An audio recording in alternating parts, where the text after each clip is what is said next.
Hey guys, how's it going? Hope you're having a wonderful week like always. Well, today I'm starting a brand new discography journey. A discography journey I've been wanting to go on for the longest time, and that is David Bowie. Yes, finally. All 27 of his albums. 27. There's gonna be 27 videos in this discography journey. Wow. Now, his albums do span from the 1960s. 1967 was when his first studio album was released, all the way to 2016 with Black Star.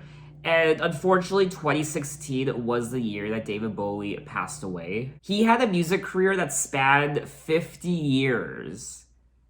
I can't even fathom that. Now, David Bowie was born David Robert Jones, and he is regarded as one of the most influential musicians of the 20th century. His career was marked by reinvention and visual presentation, with his music and stagecraft having a significant impact on popular culture and music. During his lifetime, his record sales, estimated at over 100 million records worldwide, made him one of the best-selling music artists of all time. He was inducted into the Rock and Roll Hall of Fame in 1996, and Rolling Stone placed him among its list of the 100 greatest artists of all time and named him the greatest rock star ever following his death in 2016. I mean, being called the greatest rock star ever is an accolade that no one else will ever be able to achieve in the history of music. Now, we are kicking off this discography journey with David Bowie's debut self-titled studio album from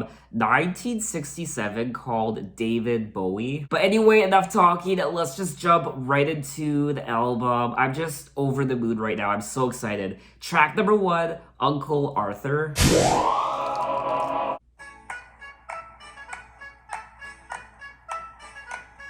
Strikes the bell for 5 o'clock. Uncle Arthur closes shop. Cycles past the gasworks, past the river, down the high street, back to mother. It's another empty day. Uncle Arthur likes his mummy. Uncle Arthur still reads comics. Round and round the room is fly.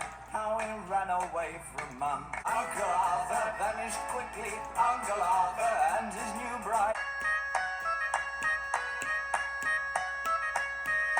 Uncle Arthur past the gasworks. Uncle Arthur past the river. Alrighty, that was track number 1, Uncle Arthur, and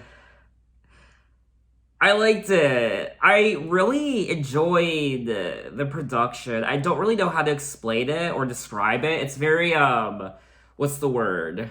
It's like medieval sounding. That's not the right word, but you kind of know what I mean. More like Renaissance, perhaps. Now, I did look up the genres of the album. It says here one of the genres is Baroque pop. In classical music, the term Baroque is used to describe the art music of Europe approximately between the years 1600 and 1750. I mean, see, we're only one track into the album and David Bowie is already teaching me things. Now, it looks like he's singing about this Arthur man. Uncle Arthur likes his mommy. Uncle Arthur still reads comics. Uncle Arthur follows Batman. Strikes the bell for 5 o'clock. Uncle Arthur closes shop, screws the tops of all the bottles, turns the lights out, locks it up, and climbs across his bike, and he's away back to mother. I won't lie, I'm kind of getting Norman Bates vibes from this song, just when he says back to mother. And then it goes on to say how he ran away from his mom on his 32nd birthday, told her that he found a chum, and mother cried and raved and yelled and fussed. Sally was the real thing, not just lust. So it looks like Arthur was living with his mom and reading comics, and he was working at this shop, and he found this girl, Sally, and he vanished with her, and perhaps he made Sally his new bride. Uncle Arthur follows Sally. So now he's in love with this girl, and instead of following Batman and reading comics, he's now following Sally, his new bride. At least I think that's what the song's about. Little Sally may be lovely, but cooking leaves her in a maze. Uncle Arthur packed his bags and fled back to mother. Okay, so he married Sally, and she wasn't very good at cooking. And then I guess Arthur was fed up with her, so he left Sally, his bride, and he went back to mom. Back to mother, all is forgiven, serving in the family shop. It's interesting how relatable this song is even today in 2021 because there are still a lot of men who stay with their mom. Not necessarily because they can't afford to live on their own, which is sometimes the case, but a lot of times they just don't want to get their own place and they just want to stay in the comfort of their parents' home. They go to work, they come home, and they read comics and they play video games and they go back to work the next day. They come home to mom. Perhaps she cooks beautiful, delicious meals for him. So I just find this song very interesting. And I do stand corrected when I say that this song does still remind me of Norman Bates from Psycho. Mother, mother. But anyway, let's move on to track number 2, Sell Me a Coat. La la la la la la. A winter's day, a bitter snowflake on my face.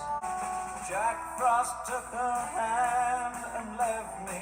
Jack Frost ain't so cool. Sell me a coat with buttons of silver. Sell me a coat that's red or gold. Sell me a coat 'cause I feel cold. And when she smiles, the ice forgets to melt away. That's the memory of a summer day.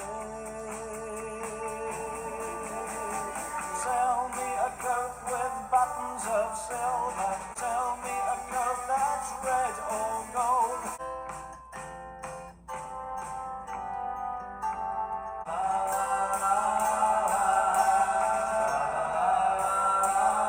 Okay, that was track number 2, Sell Me a Coat. And this track is catchy as hell. It gets stuck in your head. Sell me a coat with buttons of silver. Sell me a coat that's red or gold. Sell me a coat with little patch pockets. Sell me a coat because I feel cold. A winter's day, a bitter snowflake on my face. My summer girl takes little backward steps away. Jack Frost took her hand and left me. Jack Frost ain't so cool. So, I don't know, my interpretation of the song is David was perhaps in love with this girl. She was his summer girl. And now that winter's come, she's getting cold feet. And she found a new man, this Jack Frost. Her smile was warm, and yesterday, see the trees like silver candy, feel my icy hand. This is another song where I enjoyed the production. I liked the horn played throughout the entire track. We are 2 tracks into the album, and I'm having a lot of fun. I don't know if it's because this is my first time listening to David Bowie and his albums, or I don't know, maybe I'm just so excited to be finally listening to David Bowie. But regardless, I'm having fun, and I would definitely listen to these songs again. So let's move on to track number 3, Rubber Band. Rubber band, there's a rubber band that plays tunes out of tune. Rubber band, in 1910 I was so handsome and so strong. My moustache was stiffly waxed and 1 foot long. Rubber band, you're playing my tune out of tune. Oh.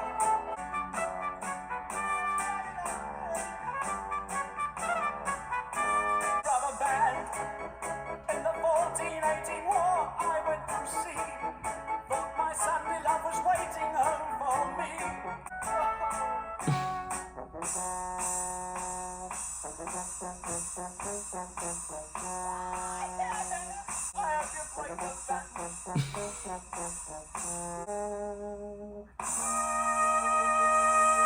Okay, that was track number 3, Rubber Band. And these songs are so much fun to listen to and to read. I'm really enjoying the lyrics on this album. Rubber Band, in 1910, I was so handsome and so strong. My mustache was stiffly waxed and 1 foot long. I loved a girl while you played tea time tunes. Dear Rubber Band, you're playing my tune out of tune. Now, I did look up to see if there was an actual war in 1418, and there was. The Siege of Rouen was a major event in the Hundred Years' War where English forces loyal to Henry V captured Rouen, the capital of Normandy, from the Norman French. What I also liked about this song was the trumpet, once again. And so far, I'm just loving the style of this album. So we are gonna move on to track number 4, Love You Till Tuesday. Just look through your window. Look who sits outside. Ah, beautiful baby, my burning desire started on Sunday. Give me your heart and I'll love you till Tuesday. Da da da da. Who's that hiding in the apple tree, clinging to a branch? I was very lonely till I met you on Sunday. My passion's never ending and I love it till Tuesday. Da da da da. Love, love, love, love, love you till Tuesday. Da da da da. Oh. Well, I might stretch it till Wednesday. Please do. Da da da dum. Da da da dum. Okay, that was track number 4, Love You Till Tuesday. And this was such a cute song. I liked his vocals on this track. It was adorable, honestly. Love, love, love you till Tuesday. Well, I might stretch it till Wednesday. Oh, beautiful baby, my buried desires started on Sunday. Give me your heart. I'll love you till Tuesday. And once again, I really liked the production on this track. It was very classical sounding and it was cute and I enjoyed myself. So we are gonna move on to track number 5. There Is a Happy Land.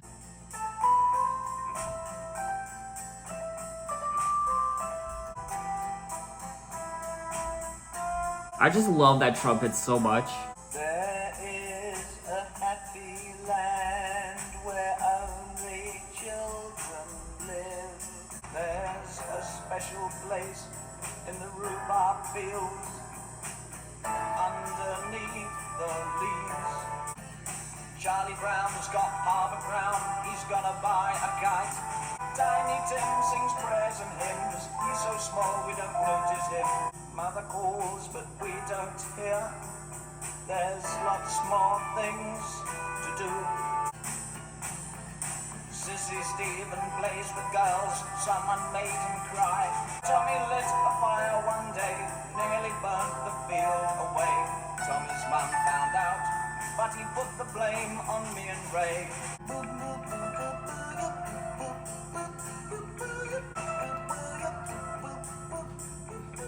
Okay, that was track number 5, There Is a Happy Land. And once again, I really enjoyed the production on this track. I liked the story and the lyrics of the song, but for me personally, I don't find this song particularly memorable. It is probably my least favorite song on the album so far. Even though I did like the story of the song, I didn't find it particularly interesting. There is a happy land where only children live. They don't have the time to learn the ways of you, sir, Mr. Grown-Up. I'm definitely getting Peter Pan vibes from this track. There is something quite youthful about this album. I don't know how old he was when he put out this album, so I'm gonna have to look into that. He was born in 1947, and this album came out in 1967, so he was only 20 years old when this album came out. Aw, he was still a baby. Even though the lyrics of this album are quite youthful, there's something very mature and seasoned about the production of this album. I'm not very familiar with music from the 1960s, so I don't know, maybe a lot of music sounded like this. But anyway, let's move on to track number 6, We Are Hungry Men. Here is the news. According to the latest World Population Survey, figures of which danger point, my God. China 1,000 million believes in small nuts. My studies include exophagy. The world will overpopulate unless you claim infertility. We are not your friends. We don't give a damn for what you're saying. So who will buy a drink for me, your messiah? We're here to live our lives. Go! These are your orders. I prepared a document legalizing mass abortion. We are not your friends. We don't give a damn for what you're saying. We are hungry men. We don't give a damn for what you're saying.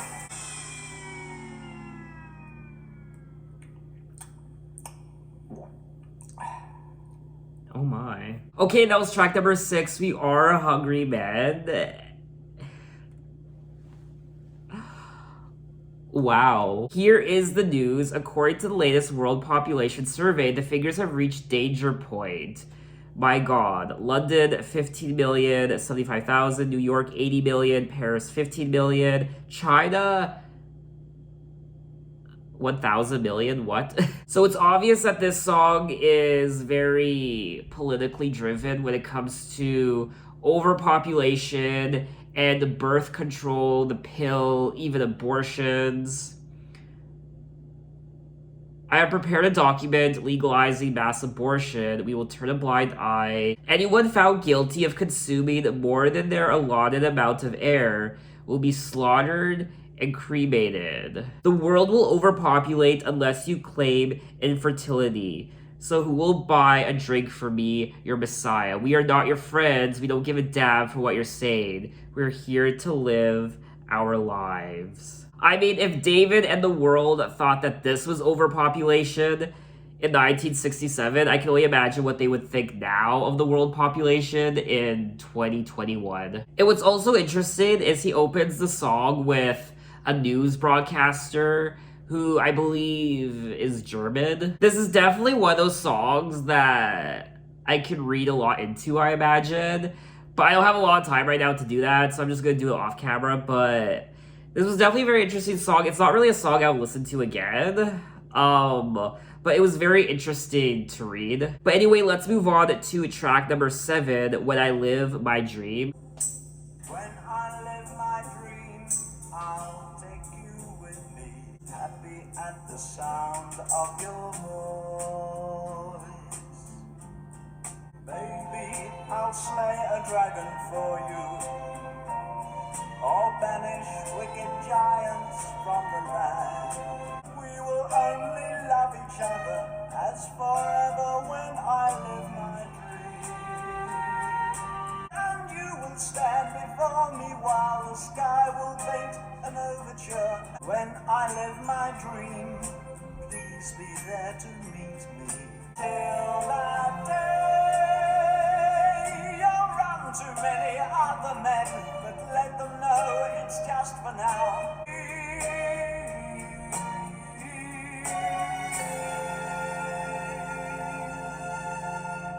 Okay, that was track number 7, When I Live My Dream, and I'm sorry, but I found this song very boring. It's definitely, I was gonna say it's one of my least favorite tracks on the album, but honestly, I feel like this might be my least favorite track on the album. I didn't find it memorable or particularly interesting. I do like the production on this track, but honestly, I wanted this song to end. I didn't really want to listen to the whole thing. When I live my dream, please be there to meet me. Let me be the one to understand. When I live my dream, I'll forget the hurt you gave. Then we can live in our new land. So I do like the lyrics, but that's just not enough for me because I do think this song is quite boring. So let's just move on to track number 8, Come and Buy My Toys. Smiling girls and rosy boys, come and buy my little toys. Rich men's children running past their fathers dressed in hose. Kiss the window, merry child, but come and buy my toys. You've watched your father plough the fields with a ram's horn. Now your watching's over, you must play with girls and boys. You shall work your father's land, but now you shall play in the market square. Monkeys made of gingerbread and sugar horses painted red. Okay, that was track number 8, Come and Buy My Toys. And unfortunately, this is another song that I couldn't really get into. I don't know how I feel about this second half of the album so far. He is singing about this man, his father, plowing the fields. And it looks like this boy is selling his toys to perhaps help his father, who maybe is financially struggling. He's a farmer. You shall work your father's land, but now you shall play in the market square till you'll be a man. So it does look like this boy is trying to sell his toys in this shop, and he's seen all the rich man's children running by the window with lots of coins in their pockets perhaps, and they're playing in the streets, and his father's plowing away in the fields. A job that one day this boy will have. Right now, he's a child, so he's just gonna do youthful things and play with toys and play with the children and play in the streets until he becomes a man and the real work begins. I think that's what the song's about. And this song also confirms my original statement, how I said this is a very youthful album. He's singing about kids and being a child, play with toys, and just being youthful at heart, not yet an adult, and perhaps even dating a few people, so being a kid and teenagehood and all that. I will also say that, I don't know if I'm the only one, but the opening of this song kind of reminded me of Madonna's Don't Tell Me song. So we are gonna move on to track number 9, Join the Gang. Let me introduce you to the gang. Johnny plays the sitar, he's an existentialist. You won't feel so good now that you've joined the gang. Molly is the model in the ads. Arthur drinks 2 bottles just before he goes on stage. This club's called The Web, it's this month's pick. Next month we shall find a place where prices ain't so stiff. This is what to do now that you're here. Sit round doing nothing all together very fast.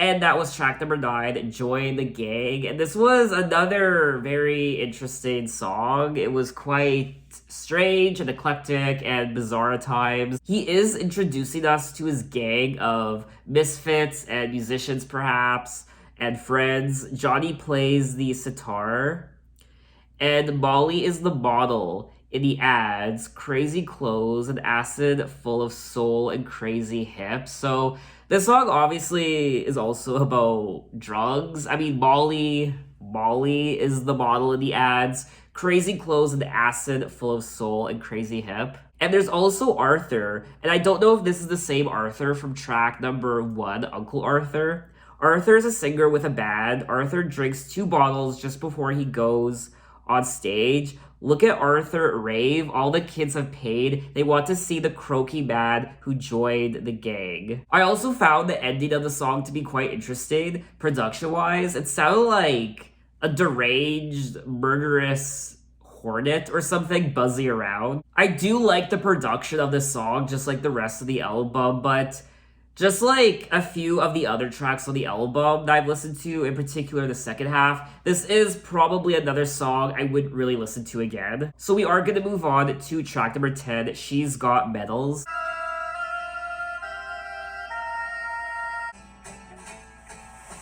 She walked through the door and she'd set up the drinks on the house.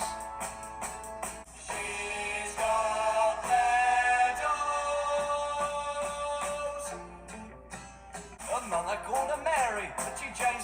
Tommy, she's the one.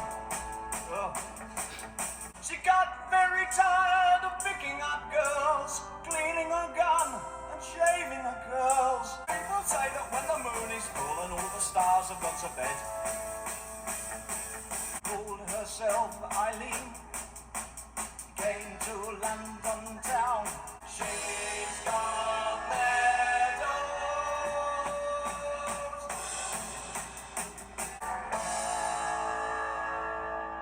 Okay, that was track number 10, She's Got Medals, and this was another interesting song. She walked through the door and she'd set up the drinks on the house. She played a good game of darts, and the men slapped her back and never took her out. Her mother called her Mary, but she changed her name to Tommy. She went and joined the army. So, my interpretation of this song, I mean, I feel like it's pretty self-explanatory. Maybe I'm reading it wrong, but it looks like this woman changed her name to Tommy. She was named Mary, now she's Tommy, and she disguised herself. She went all Mulan, and she disguised herself as a man to join the army. She passed the medical. Don't ask me how it's done.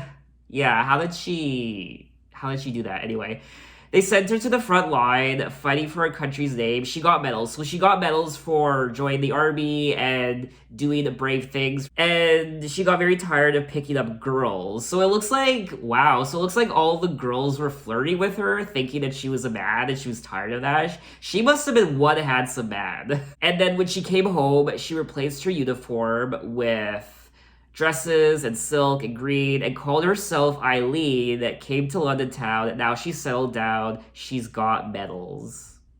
Wow. Definitely one of the most interesting songs on the album lyrically. I loved the story of this song. What I also like about this song is it really speaks of the times, how there were the gender boundaries and women could do a lot of things that men did back then, and some of the extremes women had to go through to do the things they really wanted to do. And I don't know if this actually happened. I don't know if this could actually happen. Especially with, I don't know, like, the physical and, like, how's that work? I don't know how she got away with it. So if this was true, I mean, wow. But anyway, let's move on to track number 11, Maid of Bond Street. Sees the pictures of herself, every magazine on every shelf, hailing cabs, lunches with executives, gleaming teeth sip aperitifs, takes the train to Paddington to Oxford Circus, buys the Daily News, but passengers don't smile at her. And this girl is a lonely girl, everything she wants is hers, but she can't make it with the boy she really wants to be with all the time. He doesn't have a limousine, really wants to be a star himself. Drive round in stupid cars, maids of Bond Street, picture clothes, eyes and stars, maids of Bond Street.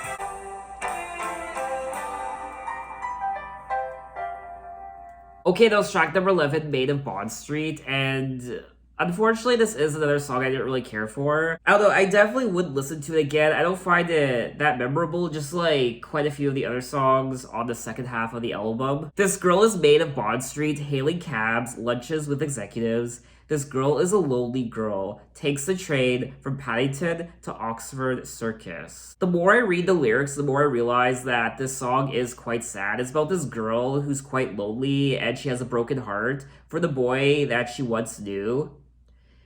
And everything she wants is hers, but she can't make it with the boy she really wants to be with. This boy is made of envy and jealousy. He doesn't have a limousine, really wants to be a star himself. This girl, her world, is made of flashlights and films. So perhaps this girl is an actress in the entertainment industry, and this boy is jealous of her, perhaps. He doesn't have a limousine, really wants to be a star himself. So perhaps she's a star, but he isn't.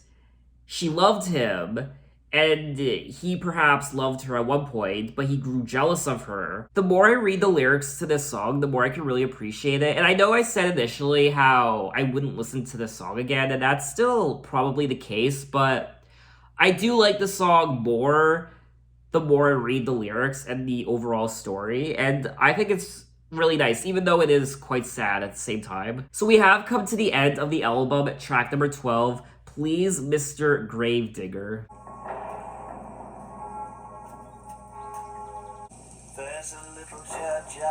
rest along the way. Used to be Lambeth's finest array, and in this little yard there's a little old man with a little shovel in his little bitty hand. Excuse me. Please, Mr Gravedigger, don't feel ashamed as you dig little holes for the dead and the maimed. So keep your golden locket all safely hid away in your pocket. I was the wicked man who took a life away. Very selfish. Oh God. I've started digging holes, my friend, and this one here's for you.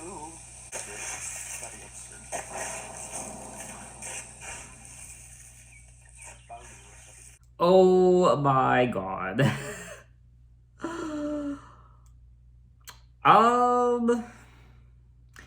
Yeah. I honestly have no idea. I mean, there's this gravedigger, and he's digging holes for the dead and the maimed. Please, Mr. Gravedigger, I couldn't care if you found a golden locket full of some girl's hair and you put it in your pocket. This is such an interesting song because I loved the background production, how it actually sounded like he was out in the rain in the graveyard, and it was really wet and cold outside. It was dark out, and it actually felt like I was there in the graveyard. I also like the parts where he's sneezing because it's cold out and it's wet. It's also quite disturbing. I don't know what happened at the end. Lifted our girl, she apparently doesn't know of it. Hello, Mrs. Thought she'd be a little girl. Are they digging up this little girl? Mary Ann was only 10 and full of life and oh so gay, and I was the wicked man who took her life away. So did he kill this little girl when she was 10 and now he's digging her up again? This is definitely one of the most scary, not scary, but just spooky songs. Definitely one of the most spooky songs I've ever listened to. This is definitely one of those songs you'd play during Halloween or something. I liked it.